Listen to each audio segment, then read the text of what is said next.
आग लगा दीजिए इस किताब को, अगर ये सब नहीं लिखा है तो। ये है हकीकत। ये हिंदू महासभा और मुस्लिम लीग की जुगलबंदी से पार्टीशन हुआ है। कांग्रेस ने शनिवार को आरोप लगाया कि भारत का विभाजन हिंदू महासभा और मुस्लिम लीग की जुगलबंदी के कारण हुआ। दरअसल यह पूरा मामला राष्ट्रीय शैक्षिक अनुसंधान और प्रशिक्षण परिषद यानी NCERT की ओर से विभाजन विभीषिका स्मृति दिवस के मौके पर जारी विशेष पाठ में भारत के बंटवारे के लिए मोहम्मद अली जिन्ना, कांग्रेस और तत्कालीन वायसराय लॉर्ड माउंटबेटन को जिम्मेदार ठहराया गया है। इस पर हिंदू महासभा के पूर्व राष्ट्रीय उपाध्यक्ष सतीश अग्रवाल ने अपनी प्रतिक्रिया दी है और कांग्रेस प्रवक्ता पवन खेड़ा के बयान की निंदा की। उन्होंने क्या कुछ कहा, आपको सुनवाते हैं। अभी हाल ही में पवन खेड़ा जो प्रवक्ता है कांग्रेस के, उन्होंने आरोप लगाया है कि मुस्लिम लीग और हिंदू महासभा ने मिलकर देश का विभाजन करवाया। कैसे देखते हैं? ये गलत कहा है उन्होंने और मैं इसका खंडन करता हूँ। उन्होंने ये, क्योंकि उस समय कोई और राजनीतिक पार्टी थी नहीं, जनसंघ का वही उदय नहीं था, ना भाजपा थी, तो ये किस पे आरोप लगाते। इसलिए उन्होंने अपनी कांग्रेस के और नेहरू जी के बचाव के लिए हमारे ऊपर ये आरोप लगा दिया। ये गलत है, हम सिरे से खारिज करते हैं। NCERT में जो ये चैप्टर डाला गया है देश के विभाजन को लेके, इसको अब कैसे, तो ये सही है क्या? बिल्कुल सही है। कांग्रेस ने जो ये विभाजन स्वीकार किया। अगर कांग्रेस को ऐसा था विभाजन नहीं चाहती थी, अब आप ये बताइए कि मैं एक कहना पूछना चाहता हूँ कांग्रेस से कि जिस समय ये विभाजन हुआ उस समय जो विभाजन की एक संधि या कोई पत्र लिखा गया होगा, एक डीड लिखी गई होगी, उस पर हस्ताक्षर किए किसने, इसको स्वीकार किसने किया? आप पिछली पता नहीं कहाँ की बातें कर रहे हैं। आप ये बताइए जिस समय विभाजन हुआ उस डीड पे साइन किसके हैं, किसने साइन किए उसके?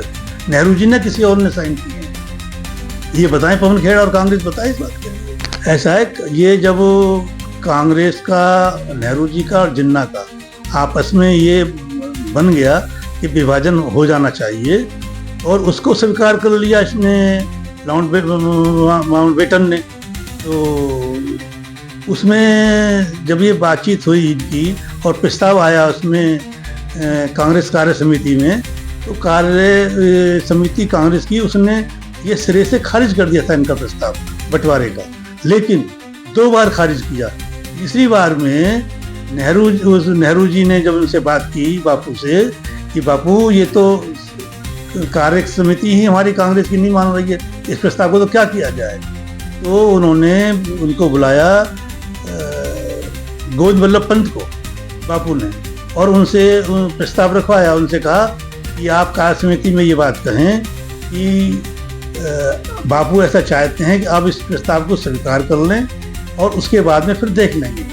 तो एक तरफ तो ये बापू कहते रहे कि मेरी लाश पे बंटवारा होगा, मेरी लाश पे होके लोग जाएंगे और इसके तो ये समझ लो जैसे 2 टुकड़े कर दिए जाएं, बंटवारा कैसे संभव हो सकता है। लेकिन बंटवारा स्वीकार किया गांधी जी ने, बंटवारा स्वीकार किया नेहरू जी ने, और माउंटबेटन ने उसको, उस प्रस्ताव को स्वीकार किया। मोटी मोटी बात कर रही है। पवन खेड़ा कह रहा है कि इतिहास के साथ छेड़छाड़ कर रही है भाजपा और ये गुमराह कर रही है हम लोगों को, भारतीयों को, सब लोगों को, कि इस चैप्टर को हटा देना चाहिए। गलत कह रही है। कांग्रेस के जो प्रवक्ता हैं पवन खेड़ा बहुत गलत कह रहे हैं और ये तो सच भारत की जनता के सामने आना ही चाहिए कि बंटवारा क्यों हुआ, किसने किया और उसके परिणाम क्या आए हैं सामने। असल बात तो आ रही है सामने। अब क्या ये भी कहें बताएंगे, ये जो एक बंटवारा तो इन्होंने और किया था, सिंधु जल का बंटवारा किया इन्होंने, 80% पानी हमारे किसानों का और पाकिस्तान को दे दिया। वो बंटवारा किसने किया? पैसा भी दिया उनको बांध बनाने के लिए, वही वो बंटवारा किसने किया? कहाँ वो छिपाएंगे ये कांग्रेस वाले। और NCERT की जो बुक में दिया जा रहा है ये बिल्कुल सही दिया जा रहा है। भारत के हिंदुओं को ये पता होना चाहिए कि हमारे साथ क्या छल किया गया और किसने किया।